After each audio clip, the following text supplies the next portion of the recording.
So how did it feel to put the costume on for the first time? Well, I actually, and I haven't said this yet, I tried a prototype of the costume on, which we were going to premiere in the last episode of the second season.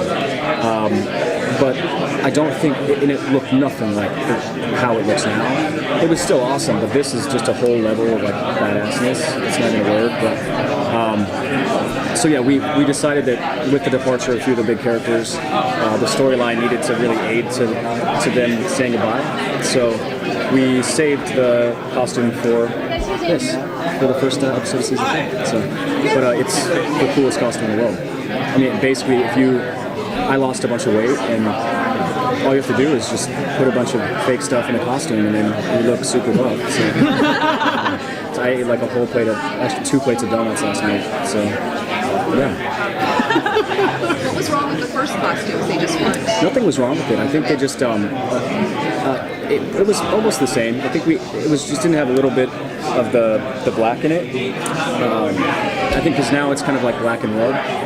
But I think just over time they just decided to tweak it and add stuff. So what's the relationship like? I mean, one thing that Steven talked about on the panel yesterday was that relationship between Oliver and Roy changing a little bit, becoming maybe a little bit more traditional like the comics. And after Roy's season last year, which was so dark and angry, and it seems like, I mean, is it different to be playing in that new space, I guess, for you? Well, it's different, but different in a good way because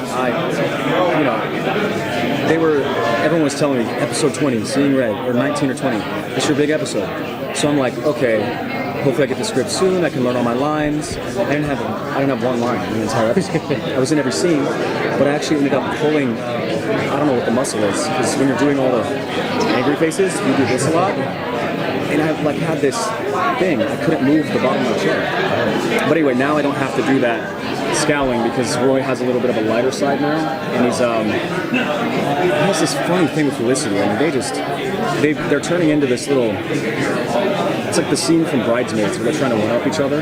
That's basically Emily and I this season, and it's nice to see a little lighter side because if you go back to the cartoons and the comics and stuff, he's a little quippy. He's not as dark, so we're doing that this season.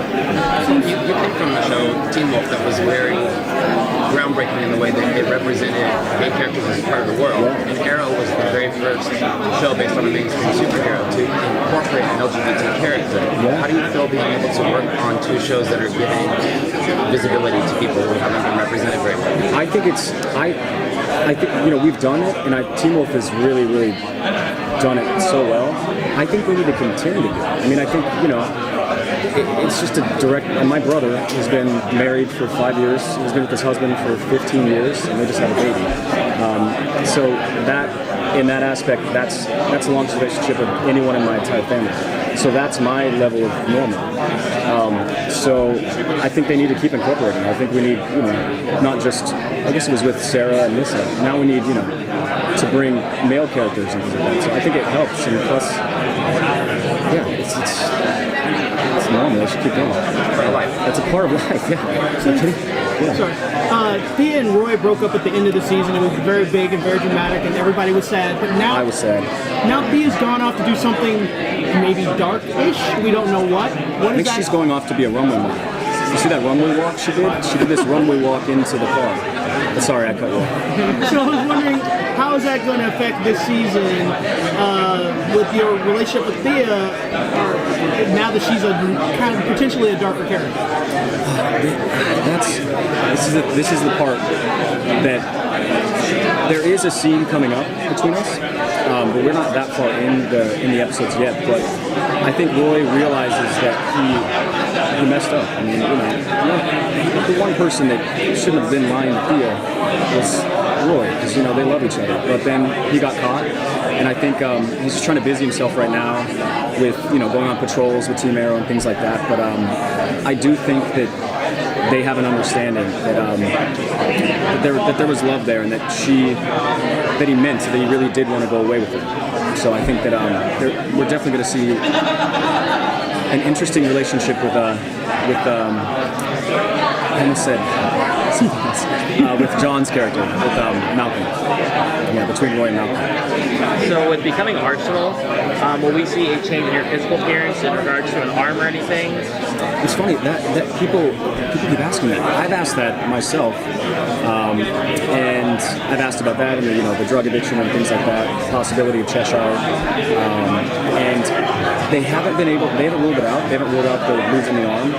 They have reminded me that it's really expensive to CGI an arm off, and I really don't want to cut mine off. So I don't know. So I don't think we're going to see the missing arm anytime soon. But I think we are going to see a bunch of people from his past that are going to come and give some other characters a run for their money. And I think we are going to see a little bit of Roy's family this year too.